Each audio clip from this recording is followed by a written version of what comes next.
Round up your cows and put grandma to bed. It's time for yet another season of From, where my head explodes because this show is absolutely insane. For those of you new to these videos, this is a breakdown of all the biggest theories, mysteries, and hidden details found in the episode. I also have a full season 2 video for those of you wanting to brush up, which I'll leave a link to in the comments below. And before we begin, make sure to like and subscribe and leave your thoughts and theories in the comments below. We start right where we left off at the end of season 2. With Tabitha at St. Anthony's Hospital. A fitting name since St. Anthony is the patron saint of lost things. We also get a location at Camden, Maine, but just how Tabitha got here after being shoved from the lighthouse by the boy in white is still unknown. But it can't be a coincidence that she just so happens to be brought to Victor's hometown. We'll later see that the lunchbox has his home address, a home address where Tabitha will meet Victor's father. This all seems to be part of the boy in white's plan.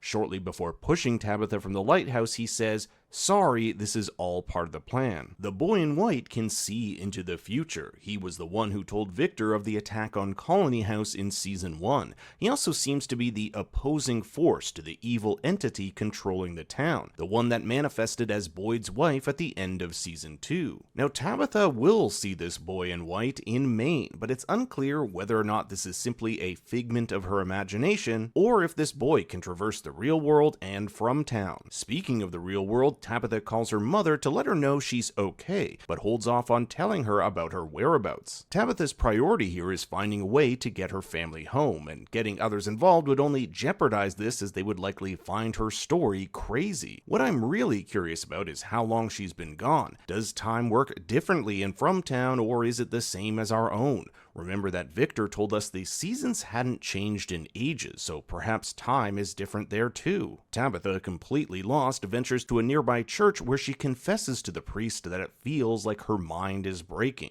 She says that if there is a God, then he made a horrible place with pain and suffering, and blames God for her child, Thomas, falling off the change table to his death. Her journey leads to Victor's childhood home, where we're introduced to Victor's father. Not much is known about him, but he certainly recognizes Victor's disco lunchbox. It seems as though Papa Victor wasn't with his wife Miranda and 2 children, Victor and Eloise, the day they got transported to From Town, and judging by his haggard look, demeanor, and 6-pack of beer, he may have turned to alcohol to cope with the pain of this loss. Boyd certainly has had a rough go of it after being shot by Reggie, who believed Boyd caused all the town's hardship by venturing into the forest at the end of season 1. He's been haunted by the ghost of Father Catry. Whatever evil entity has its grasp over From Town has the ability to take the shape of dead characters. In the season 2 finale, we saw it take the form of Boyd's dead wife, who eerily stated, "It's not your fear that feeds the forest, boy.